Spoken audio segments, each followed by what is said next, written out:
What is going on, everybody? We are on the field here at Bank of America Stadium after watching probably the most entertaining game of the year, though Carolina falls to the Green Bay Packers by a score of 33-30. I'm Andre Casseday, alongside the man of the people, Chris Jenkins. And Chris, we have a lot to talk about here today, so I don't want to ramble anymore. Let's get right into it because that was quite the performance by both sides. But let's talk about that final drive by Carolina and what took place behind us here. Yeah, and go ahead and hit the like button, subscribe, all that good stuff. Happy holidays to everybody. As Andre said, very exciting game today. Fourth quarter alone had 24 points. Incredible. 24 points in the fourth quarter. 10 of those by the Green Bay Packers. Yep. 14 of those by the Carolina Panthers. And it ended with 14 straight points by the Carolina Panthers. Not only did they have 14 in the fourth quarter, they had 14 straight points in that game. 2 touchdown passes in those drives where they scored those 7 points. Well, they did score 7 in each one of those because we had some missed extra points. But the recipient of both of those, DJ Chark. DJ Chark caught 2 of those touchdown passes to get us in contention to what we were hoping for, tie the game, go into overtime, and hopefully win, but that did not happen. Game ended with the Panthers getting the ball back one last time. Bryce Young had a phenomenal day, and we're going to talk about some of his stats. Marching down the field, got the ball down to be out the 31, rushed, not enough time to spike that ball. I couldn't see, we don't have TVs all across in the press box. We kind of have some. I didn't see how much time was left. Right. But I would guess maybe he just needed about a half a second or so.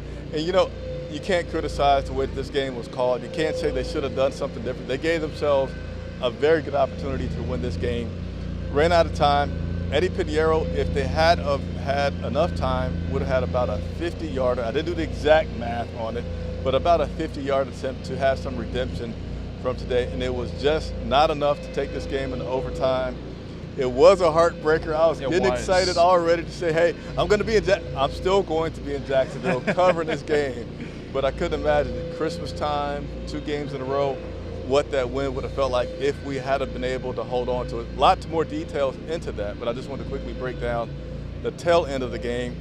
My man Andre here almost had me tell him in the press box, stop cheering. I love it. He has a lot of enthusiasm, diehard Panther supporter as he balances being a reporter first.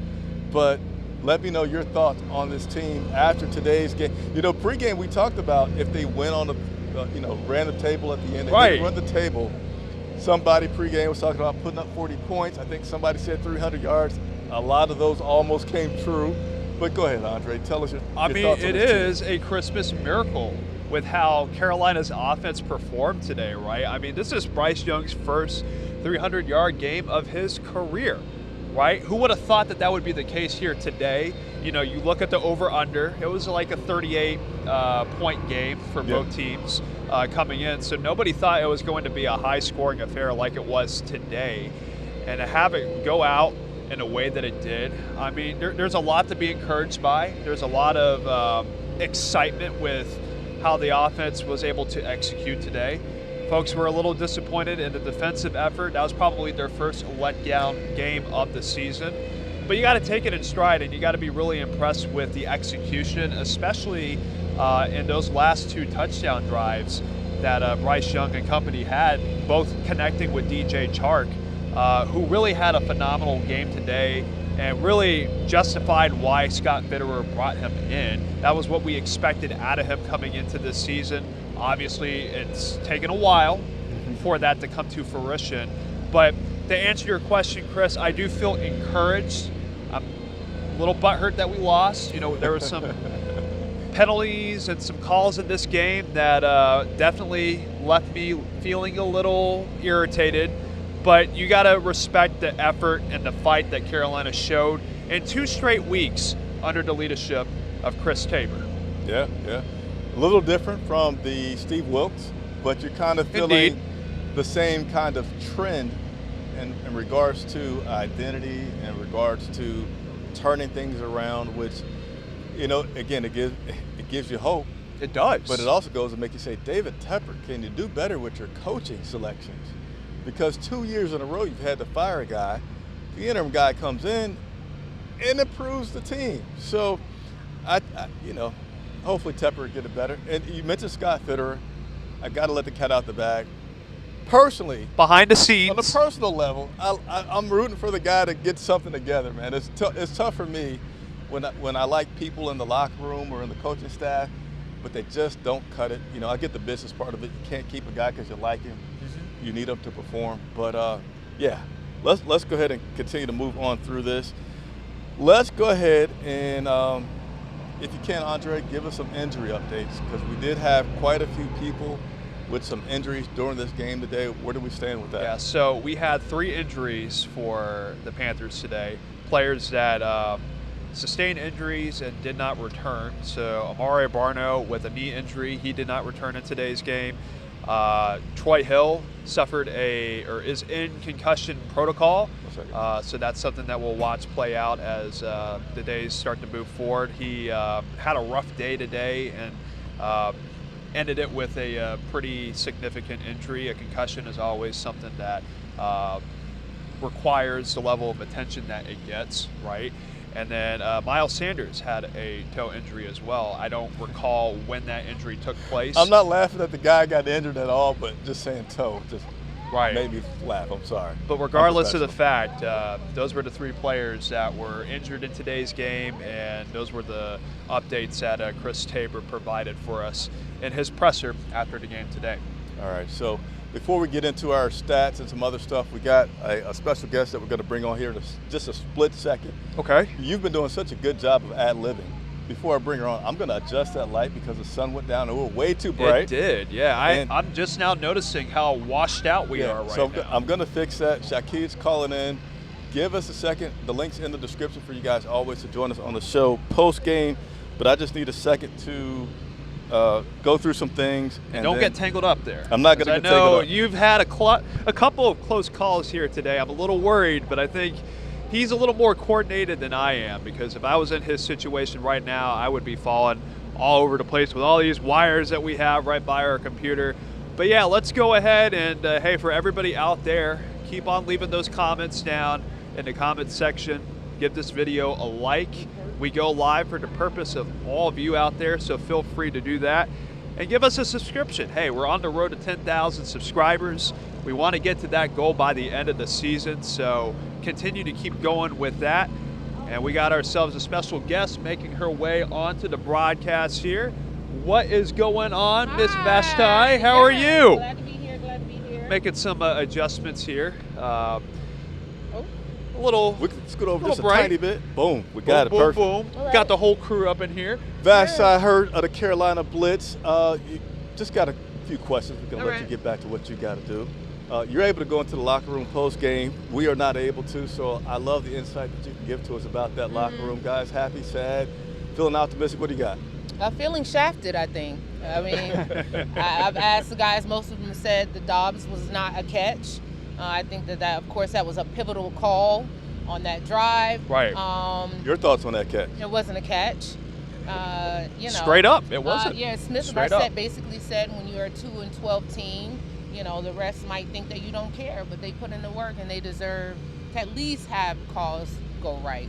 DJ Chark told me, he said if the shoe were on the fit, the Panthers would not have ruled it a catch. Yeah. So, and Adam Thielen basically said when you play the Packers, that's what you can expect, because they sometimes get the benefit of the doubt with those kind of calls. So that's a lot of people not afraid to say what they're thinking about what happened out there. No, and they tried to be as politically correct as they could with that. But I think we all saw what it was. There are a couple of freeze frames that show that the ball was loose at the end, and that he didn't fully control it all the way to the ground.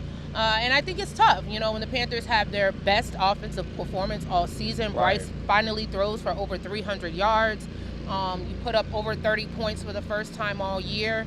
To have it arguably snatched away from you because of that third down call. And who's to say that the Panthers would have come back and potentially tied it again or that the Packers would have made that long field goal, or was there 1 second left on the clock when Bryce spiked the ball? Nobody was expecting these theatrics on Christmas Eve, but we got them.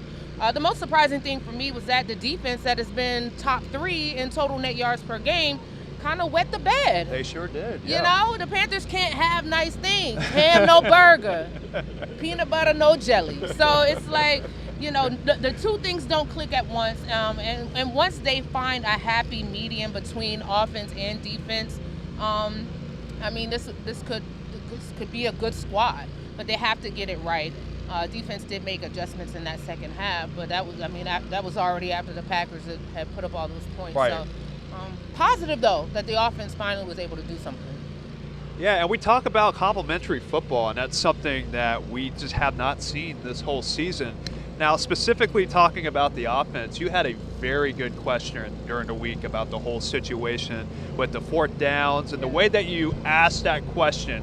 Hey, you know, I'm not an offensive coordinator. This is not my MO. So can you, explain the thought process behind those calls? They had 2 4th-and-1 situations in this game today where they had, one under center, or it was both under Both center, were under right? center, yeah. And they had a 50% hit rate on it. So just walk me through what you saw in that scenario, and do you think you got into Thomas Brown's head in those kinds of situations there? I genuinely, because to me, from a number standpoint, running out of the shotgun when you have actually more yards to get as opposed to under center, It just did not make sense to me. So that's why I genuinely wanted the answer to that question. I don't know if I influenced it. I'm glad, and it's crazy that there was 1 4th-and-1 under center. Chuba Hubbard actually lost 2 yards, right? But your O-line has to get pushed. Your O-line you have to be able to get a yard. And the second one, I literally was talking to Sheena Quick out of the blocks, and I said they should just let Bryce sneak it. I literally, and he snuck it, and they got the first down. So, I think that they've been trying to handle Bryce with white gloves, and he's showing that he can take some stuff. And I'm glad that he was able to get under center and get that first down on a 4th-and-1, because it shows a new little wrinkle, and then teams have to now respect that. Right. Because in the past they say, oh, Bryce isn't going to sneak, but now that's something else that they have to account for. And then let me ask you this too. This is a unprepared question, right? So DJ Chark and Bryce Young, you saw that connection today take place, and that was something that before the season in training camp, that was a connection that they had, a noticeable connection, and it just hasn't worked out up until this point. Why do you think that is, and why do you think today was the day where they were able to finally figure it out and get something going? Because this was DJ Chark's best game of the season right there. With 98 yards. Yeah. I think the last couple of weeks, we got a preview last week of them establishing a connection. And listen, players got to make plays. Yes. Right? So Bryce can put the ball somewhere, or Bryce could not. But sometimes, your players have to make plays, and I think that you saw the wide receivers these last couple of weeks make more plays. The ball might not be perfect, but that's why you're an NFL wide receiver. Right. You make it look easier than what it is. And so I think that they're making plays finally, and it's we can speculate about the coaching change and all of that. I think it's all speculation, but something is clicking offensively, and I think that's a good thing. And maybe Bryce is also maturing and coming into his own and trusting his receivers more. But I'm just glad we're not seeing all of those screen plays and stuff like that. So they're opening it up a little more as well. Which is something that we've been asking for this entire season. Can we stop with the handcuffs, with the training wheels? Can we just see some openness and some freedom with this offense? And I think we're starting to see it as we get towards the last couple of games here of this season. Thank you so much for stopping by. Come by again. You're welcome. Thanks for having me, guys. Yeah, absolutely. All right, so always very appreciative. That was awesome right there. That is awesome. I love when we have guests on the show. She's able to take some time out. Again, Vashti Hurt with Carolina Blitz. The information will be in the description for you to check her out and support her. So we got some stats to go through. Let's do it. As well. So and that lighting is just going all over the place. I may have to jump off screen again to kind of adjust it, but nevertheless, because now we're just a smidgen dark. Just a little bit. All right, but let's go But ahead. we'll make it work, right? As we always do. We'll figure out a way to make it work. Let's go ahead and go through some of these stats from today. By the way, link is in the description if anyone wants to join the show. I just ask that you wait till I give you the cube at about 5:30, so in about 15 minutes, we will open that up for you guys if you want to join us and ask any questions today. So, without further ado, I did not properly load all these stats onto my screen. Whoops, I can probably quickly get us there though. But regardless of the fact, though, today was a stat-filled day for Carolina. A lot of good numbers, a lot of good things to see, especially out of Bryce Young. I believe he's first on the list, and we'll talk about that here in a moment. But to put up 30 in a offensively challenged season is quite impressive. I think we can, pat themselves on the back for that kind of performance. Obviously, it's going to be lost in the win-loss column in terms of what they were able to do. The defense didn't do their job today, which is the first time that we can say all season that took place for that unit. But, it's a really impressive game today from Bryce Young, and we'll talk a little bit more about that here in depth here momentarily. Almost there, boss. And here we go. That's why he's the man of the people. Almost there. He's getting it ready. All right, I'm going to take one. I just got to touch. I got to touch that light one more time. So give me 30 seconds to make a light adjustment. And you want to get that stat line on the screen while you do that? All right, fine. I'll give you a stat to talk about while I'm gone. There you go. So let's get right into it. Bryce Young, 23 of 35, 312 yards, by far his best performance as a rookie in the NFL. About a 9-yard average per pass, 2 touchdowns. And let's look at that rating, 113, which easily is his best day. All the numbers support it. I mean, he had a pretty solid week last week, but he was able to top it off with a breakout performance today, which is something, Chris, that we've been waiting for a good bit, and we can finally say this is why we drafted him number 1 because of what he was able to do today. Yeah. And certainly, just like we could not say that he's going to be a bad player this first season with all those bad games, we can't anoint him yet today from this one good performance. But it's absolutely a step in the right direction, absolutely something to build on, and absolutely something to have some optimism about from his performance today. As Andre said, really good stats today. Here's a question I don't really know the answer to. So, 312 yards, but then you got to put the sacks in there, and he has 298. Is that a 300-yard game? I think it's technically not a 300-yard game. Technically not, but they're still going to give him credit for the 300-yard game because those sacks are going to be credited towards the offensive line. I guess that's how they technically do it. This is something that we've been talking about this entire day, right? I'm not a technical guy. I know he isn't a technical guy. We just care about the final result. This is why I like him. But, yeah, he brings up a very good point. Which, we talked about it before. Like, why does the bottom line say 298? Right. And we learned this because of the sacks. So I don't know if that's really, truly considered 300 yards. We won't harp on it. Just something I wanted to bring up, right? I mean, it's a fair question, though. Fair questions. That's why you are considered a fair individual, because of questions like that. He's asking his moral obligational questions, right? Yeah. But it's a fair one to be asked. I am. I was going to see if we could get one more person to jump on, but I don't know if we have the chance.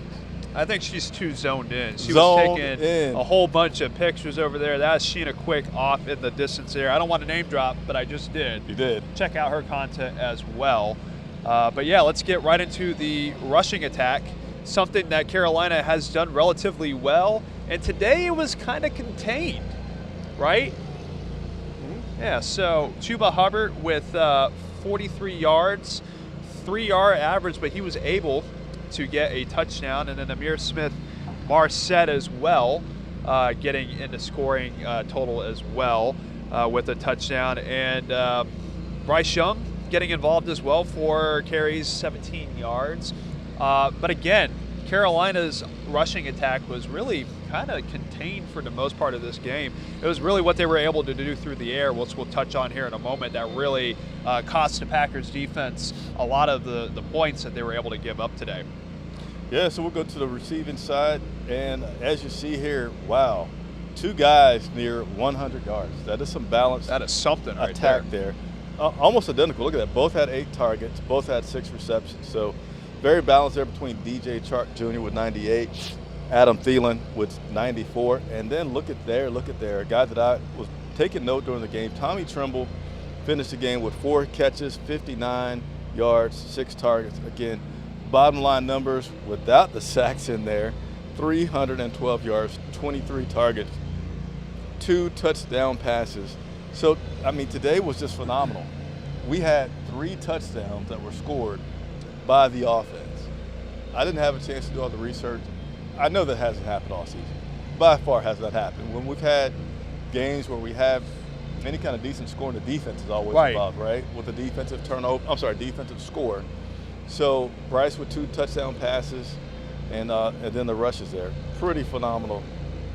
And let me just say this before we get onto the defensive side of things, and I want to give a quick shout out to one of our members, as Chris just pointed out to me just a short while ago. Our guy, Mark Burks, he said it in a pregame. Yeah. He said something about having that 300-yard performance. That was his prediction for Bryce Young today. And there you go.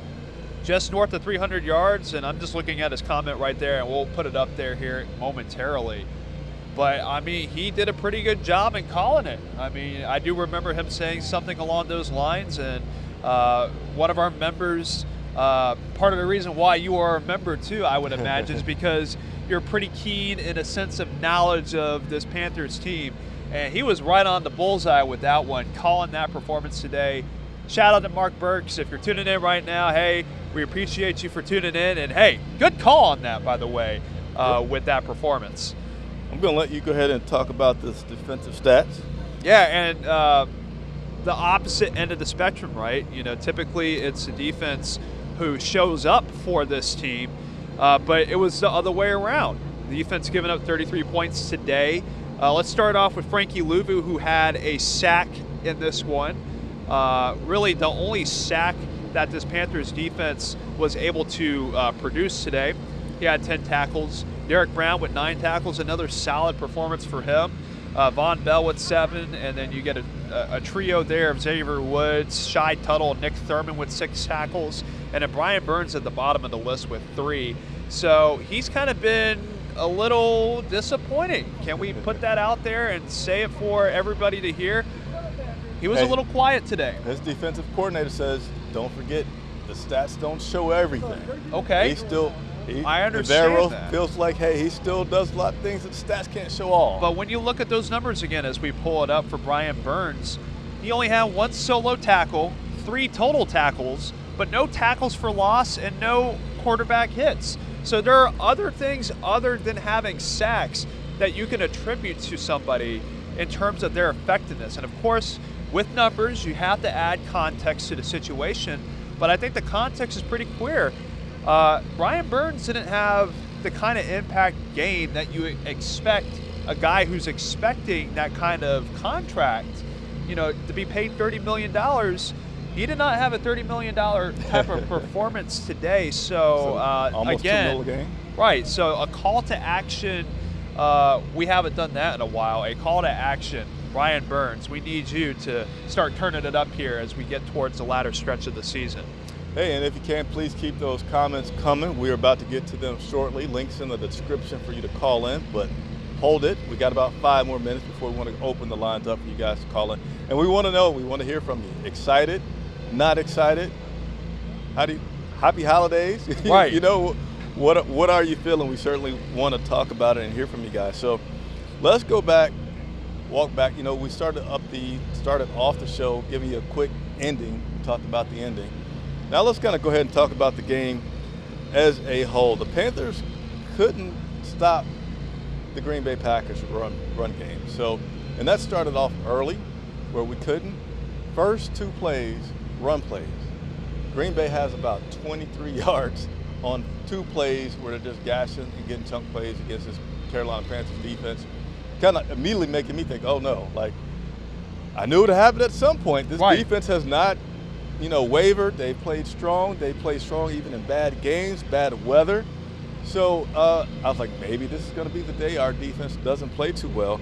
And sure enough, they scored on that first drive, and they went on to continue to score on all their drives in the first half, except for the last one, technically speaking. Right. Because they ran out of time as they were trying to score with, I think it was probably like under 45 seconds to go or something. Somewhere in that range. It was something really small where they just honestly ran out of time. But in that second half, they were able to make some adjustments. They slowed down the Packers offense. We were able to speed up our Carolina Panthers offense. And again, I want to give some props to Chris Tabor, the interim head coach, and their staff, because that was something that I would be critical of, is halftime adjustments. Why do we never get anywhere with halftime adjustments? And we're able to do so. As a matter of fact, we blanked Green Bay in that third quarter. We sure did. And we came out and we scored 6. So that's we completely flipped the script on how our third quarters have typically gone. And then again, we ramped it up even more in that fourth quarter. We're scoring 14, albeit that we let them score 10. But I really, really like the fight and tenacity that I saw with this Carolina Panthers team.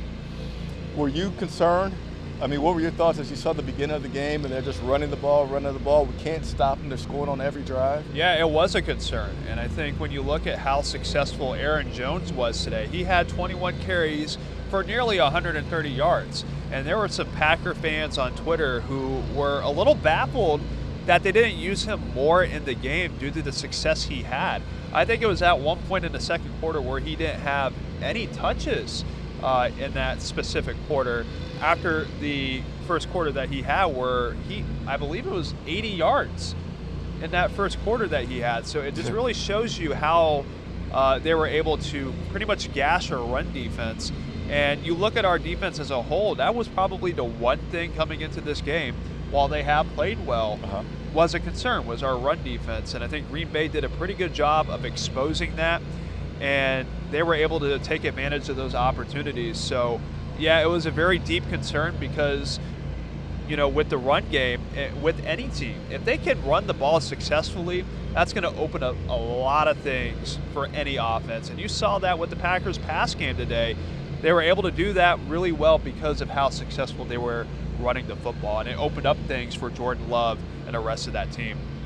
Yeah, you talk about that first half. Aaron Jones had a 8.1 yard average, 11 carries for 89 yards in that first half. So extremely good production out of him. And we gave props, which we should, to Bryce Young for his game, but Jordan Love had himself a pretty good game. He sure did.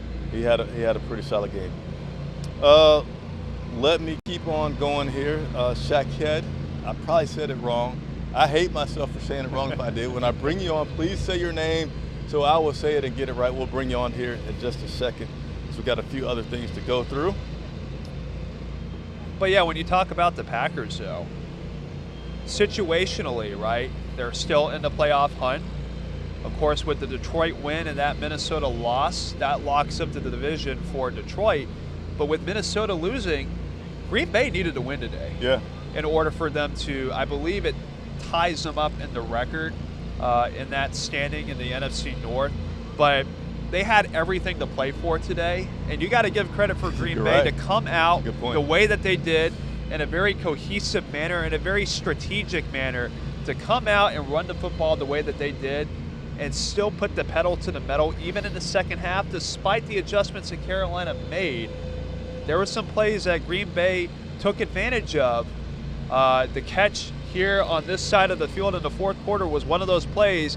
Whether we like it or not, they were still able to make that play happen despite the controversy.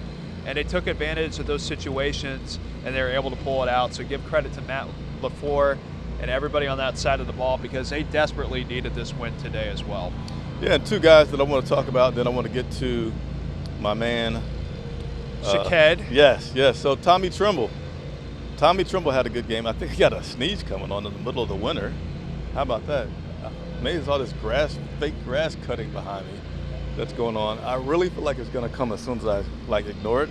or stop ignoring it, but it's gone. I'm not even going to acknowledge it because if I feel like I do, then it's just going to happen. So, yeah, what are you even talking about, man? Tommy Tremble, 4 catches off of 6 targets, 59 yards, looking darn good. And then Stephen Sullivan, or Stephon Sullivan, I forget his pronunciation. Stephon Sullivan, 3 catches as well. So our tight ends looked pretty good today. And so the thing that I liked the most about Tommy Tremble was his run after the catch. Yes. It looked like a guy that was determined to be like, I'm playing football. I'm not here to just catch a ball, get hit and fall. I'm here to catch the ball and be a playmaker, be a difference maker. And he ran hard every single time he caught the ball afterwards to continue to get that extra yardage. That to me stood out. That's the kind of keep pounding mentality. Right. That's the kind of players that you want to see build upon your team. So hats off to Tommy Tremble for his improvement and his running today. The other guy I want to touch on is Amir Smith-Marset, who I struggle to say his. You guys, pop. You know, a little hat tip to Thomas Brown, because I felt like today he had some really strategic ways in which he called plays, right? I knew with Michael Strawn and Terrace Marshall been inactive, like, okay, here we go. This is Amir's chance again today. What are we going to do? But I hope we just don't come right out for it, because Green Bay should be looking for it. And he held his hand, right? None of that from Amir in that first quarter. Right. He waited until the second quarter before he got Amir involved.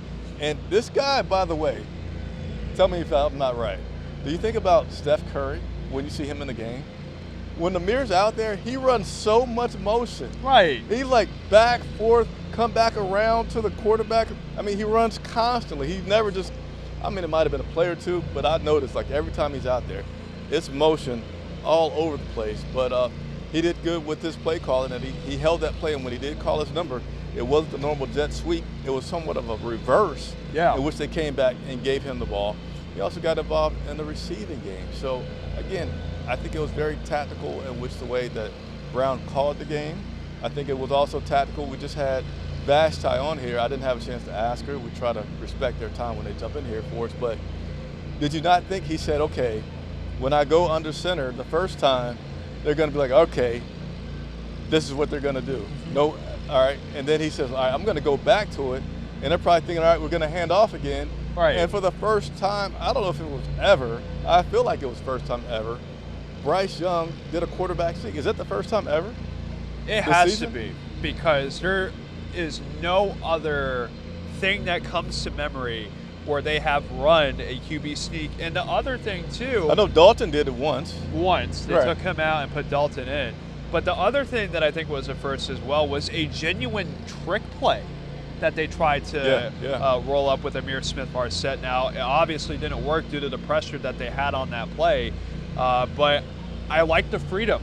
I like the openness that this offense is playing with now. And again, I keep saying this over and over again. Like, where was this earlier in the season? We were begging Thomas Brown, we were begging Frank Reich to just call plays freely and let your guys play. And I think now that we're starting to see it here at this junction in the year, you know, you're starting to see the results. You're starting to see Bryce Young put up these kinds of performances. You're starting to see drives being put together, and they're not being stalled. No more 3 and outs. You know, obviously there's still going to be things that they're going to want to work on, but to put up 30 points in a season where everything has just been a challenge for them offensively and everything has just been a painful sight to watch, it's kind of a cherry on top for, you know, how hard they've been able to work to get to this point and to try to get to where they are right now, which was, you know, in a loss, still able to put up those kind of numbers. And you got to be impressed by what they were able to do today.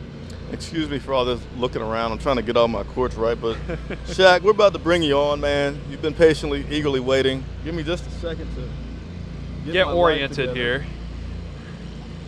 And to think about it, too, for everybody who's watching, he was trying so hard not to move around because he's got like at least 2 or 3 sets of cords that's beneath him. And if he moves one way or another, it's legit going to take his whole stand apart here. Let's go ahead and get to Shakid here. You know the deal. We got to squeeze together. I got to move on in. You got to squeeze together. And Shakid, the floor is yours, man. So you pronounce my name correctly, Shakid. Fantastic. Oh, so you got it right. Shakid. Okay. Merry Christmas. Too bad I and can't early hear him days right to now. this. Yeah. Merry Christmas to this to celebrate Christmas, and the only days to the rest of us. As far as the Grinch today game is to be the referee. I mean, let's be honest. The NFL wanted the Green Bay Packers in the playoff. And plus, next week, guess who's playing on primetime? Sunday Night Football, Green Bay Packers. I mean, will probably take me an hour, and we don't have an hour, obviously, to go over all of the horrendous calls today. That play for the Panthers challenge was not a catch. They even showed it on Twitter. The ball was on the ground, so it's not a catch. The roughing the passes that they called against the Panthers, very, very bad call. The same thing the Packers did on Bryce Young. Was there a flag? No flag.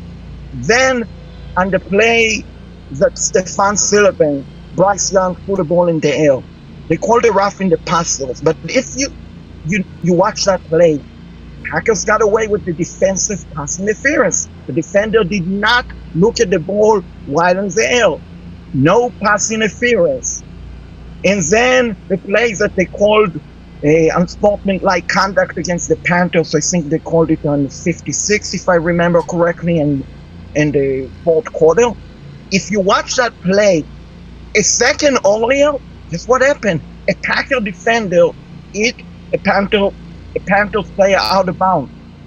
So initially, it was a Packer defender who hit the Panther defender out of bounds. No flag.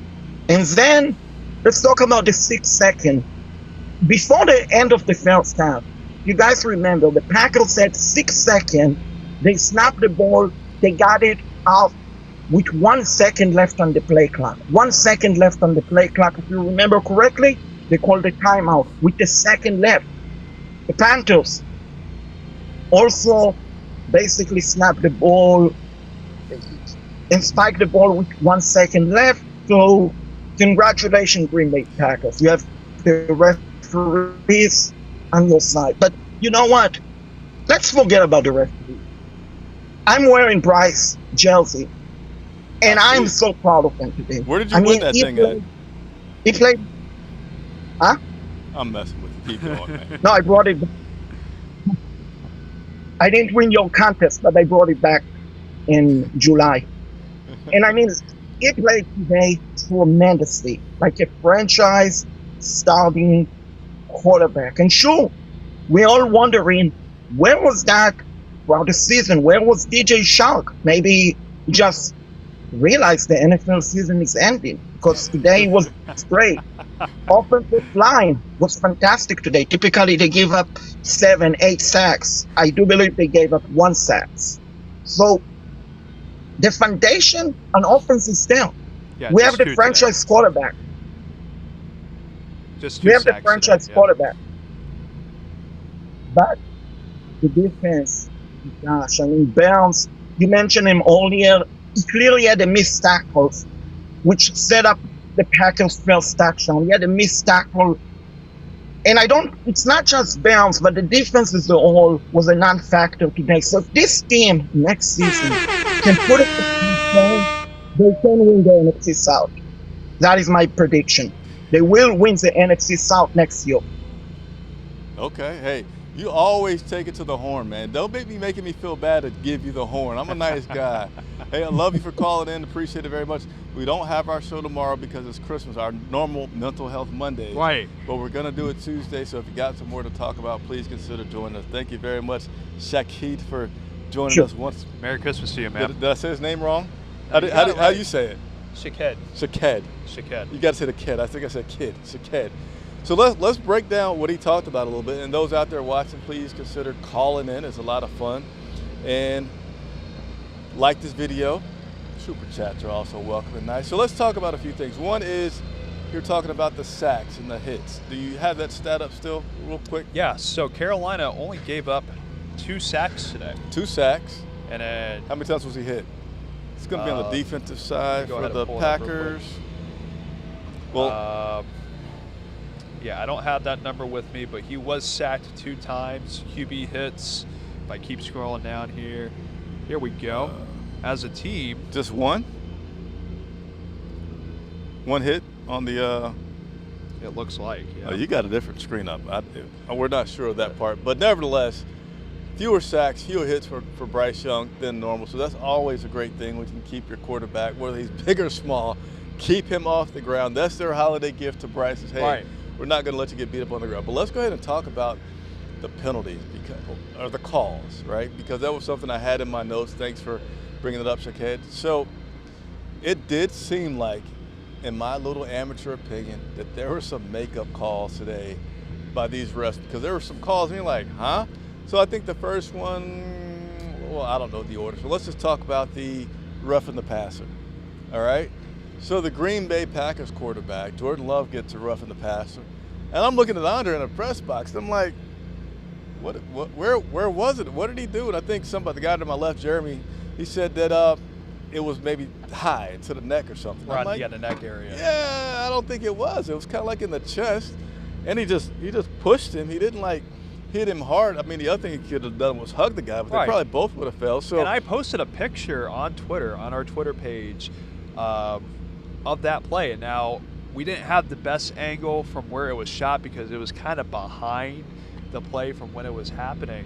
But even from that angle, too, you make the argument about the whole, he may have been a little high in the neck area. But even from that vantage it's still not point, the head. It wasn't. yeah, I'm sorry. he wasn't as high as you would like for him to be for that call to be justified there. Yeah. So that was a bad call, right? And then, hey, I'm definitely cheering for the Panthers. Well, let me say this. I definitely like the Panthers. I'm not cheering when I'm watching. I got to Right. watch objectively. Got to be objective. Yeah, but I would love to be talking about the great things that the Panthers are doing, but that hit on Bryce, to me, seemed legal. And I'm like, okay, I think that's a makeup call because the one on Jordan really wasn't right. And what was the other one? So it was The catch. It was the personal foul. Yeah. Personal foul by the Carolina Panthers after Amir gets blasted. Was it Amir, right? Got blasted out of bounds. Other stuff was happening. And it's like, okay, I never ever saw, again, we don't have the best TVs in the press box because, they're all behind us, yada, yada. But I didn't, where did that come from? What Right. happened? But then later on, there's like a loose ball. Chark catches it, runs down the field. There's a fumble.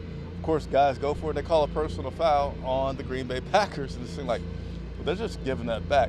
I mean, technically you say, hey, the guy jumped on the pile, but Right. if the ball's loose, everybody goes jumping into the pile because you're trying to get in there, get the ball out. And it didn't even seem like he targeted anybody. It seemed like a big guy just wanting to get in the slot fun with everybody else. And they did that. So, yeah, several plays where it just seemed like bad call, then makeup call. There's the catch by the Packers. Yep. In which, still what bugs me on that play is our defender never put his hands up. That bugs me. I'm not saying, as Vash said, you don't know what one play would have changed everything. Right. But I really felt like he knew he was beat. You saw your guy was going to get the ball. Everybody knows when your guy's about to catch the ball, his eyes get big. So at the least, he should have seen his guy's eyes getting big and just did something like this. Right. And he didn't do any of that. Was able to make the catch, and which then turned into did he make it or did he not make it, and he did. And then I know I'm taking up all the time, but I'll let you comment on this. The final play, they did run out of time. Let's just be real. They did run out of time on that one, but it really sucked. And yes, Shaqued, I get it. If I was anybody that had even 0.1% of saying like the NFL's rigged or they control some things, I would absolutely be all in my feelings that it's rigged, that it's tampered, because it was like some marginal thing. And then, Right. And what about, hey, home clock operator? Can you give us a little advantage? Can you make them really, really think about it? Can you hit the button? But it didn't happen. Yeah, and I mean, there were 3 or 4 instances that we talked about there where it's like, man, that could have gone either way, one way or the other. I think the one that hurt me the most was obviously that catch that they had right behind us for 39 yards. That was literally probably the play of the game for Green Bay because it got them the opportunity to go into field goal range. And that one hurt because, they made the call on the field, and whether it was the right call or not, you could be the judge. I'm just going to tell you the facts. But, I mean, they ruled it a catch, and I hate that that was a decision that they made because, you know, when you look at it initially, it's like, is it really a catch though? You see the ball moving, and, you know, it's one of those where from a referee perspective, it wasn't clear and obvious. I mean, yeah, the ball hit the ground, but he was still able to maintain possession throughout the whole play there. But, I mean, that was the play right there for me where you're like, man almighty, we needed that play to go our way, and it just did not happen because it put them in field goal range and ultimately sealed the game for Green Bay. And that, you know, last drive for Carolina, you know, they just didn't have enough time. I mean, they were able to make some really, really remarkable plays given the circumstances and to be able to travel down the field. But unfortunately, they just did not have enough ticks on the clock to be able to get Eddie Pinheiro out there to try to tie the game and potentially send it to overtime. Speaking about Eddie Pinheiro. Good segue. Yeah. I guess. Bad segue if you're Eddie P. Good right? segue into a bad situation. Right. Hey, this should make Sports Center.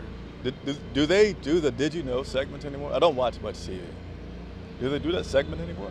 I feel like they don't do a lot of things anymore, which is why I don't tune in as much because, man, they need to stick to their roots, but they're trying to change it up. I'm not going to go too much into that. That's a rant for another day. Does MTV show music videos still? They do. Do they really? They do. I hope. That was a good joke off that they changed a lot of things, but nevertheless, Eddie Pinheiro, man. Coach Chris Tabor was asked this week, hey, did you do anything special to celebrate your guys as your special teamers getting the NFC Special Teams Player of the Week? He said, nah, you know, just posted it as normal. And there was a little bit more poking about, you know, blah, blah, blah. Right. He's like, hey, look, you're only as good as your next kick. And they're like, oh, that's kind of harsh. He's like, no, it's true. And then guess what happens today? I see why this guy said that. Because just not even, well, you know, a week after being named NFC Player of the Week for special teams, this guy comes out here and misses not one extra point, which you're going to give a kicker that during the season. You can miss one. He misses 2 extra points in the following game after getting Special Teams Player of the Week. That's pretty, I guess, sums up the life and challenges of a kicker with being consistent. And guess what? It was not just 2 extra points missed in today's game. It was a total of 3. Has to be the number 1 game in the NFL this week where there were missed extra points. 3 missed extra points in today's game. So, hey, would he have even made that field goal? I don't know. Who knows? But as you know, this guy, we just live in a moment of what was. We can talk all day about what could have been. Here's just a really random thing. I love my co-host here and having some fun on the show. Question for you guys out there. Have you seen the Eastern Michigan guy that punched the South Alabama guy in a football game? I have not seen it. Like, he sucker punched him in the game. So I know you guys say, Chris, why is this so random? I don't know. I just feel like having a good time with the holiday spirit. I'm going to show Andre this clip. Let's watch his expression. I know you've never seen it before, right? Check this out. This is the clip. Look what happens here. This guy right here. Oh my God, just out of nowhere.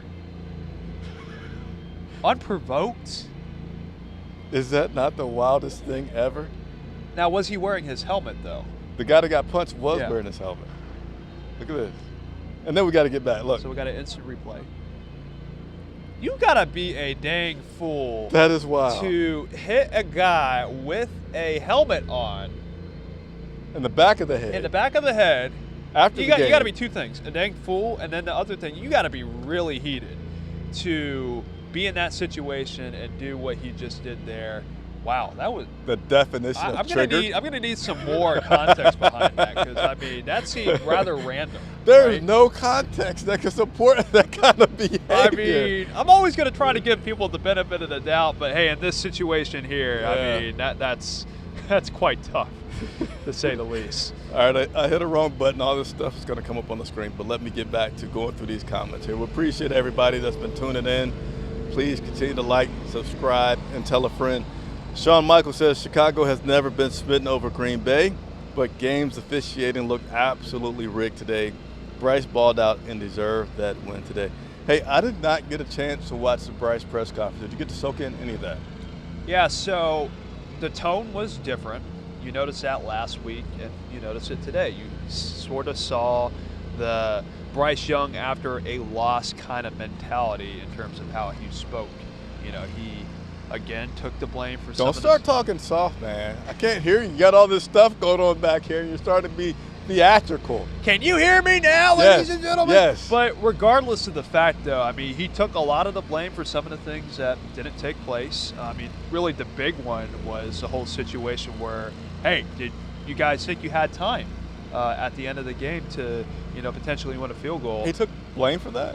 I will not take the blame, but he took the high road and say, Okay. you know, I'm not a ref. You know, that's something that I'm not going to determine. You know, he had a very scripted, you know, media speak answer for that kind of question.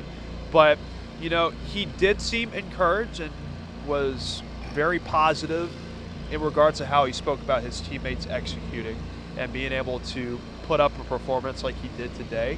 And he did also say that this was the best that this unit has played all season. And, you know, a lot of that, you know, is, again, just executing, winning at the line of scrimmage, making a play, being able to be in those situations to make a play. That's pretty much the whole spiel with that. But, you know, regardless of the fact they still lost and they still need to find ways to get better. And he reiterated that point as well towards the end of his presser. So was he more upbeat in previous losses, or was he kind of More still like, upbeat, yes, but you could still tell that with the way that they lost today, it did weigh a little bit heavier than in weeks past.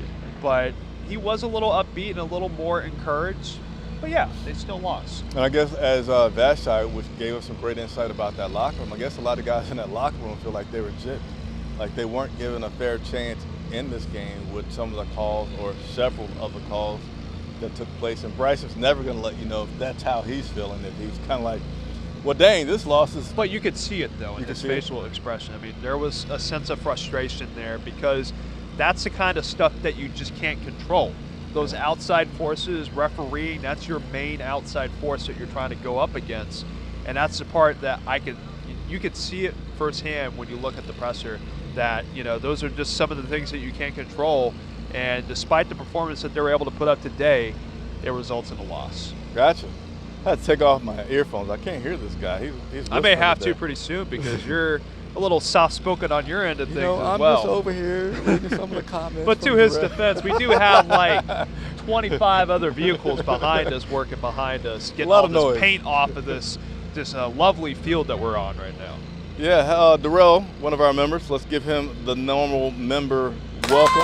Yeah. Says great game today, close ending, and that wasn't a catch. Again, Darrell says that wasn't a catch by the Green Bay Packers.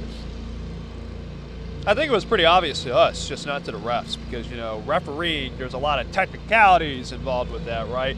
But to the naked eye, yeah, it obviously was not a catch. Tim Tizzy. Yeah, some more sound effects and applause for Tim Tizzy, a member of our channel, which, hey, memberships only $2.99 a month. Okay. Helps support us, helps us continue to grow independent media. We need your support. Tim Tizzy says, what's up, Casseday and Vibe? What's going on, Tim Tizzy? Happy holidays to you guys. Yeah, good to have you on, man. Good to see you. It's been a minute, right? Stranger here, Taima Jenkins, the wife. Got to give the wife love, especially on the holidays. Today was a good fight. I'll take it. That might mean I might have some treats when I get home, because she's like, yeah. Okay. Who knows? Who knows? And let me just say this, because y'all may not see it, well, and then in our instance, smell it.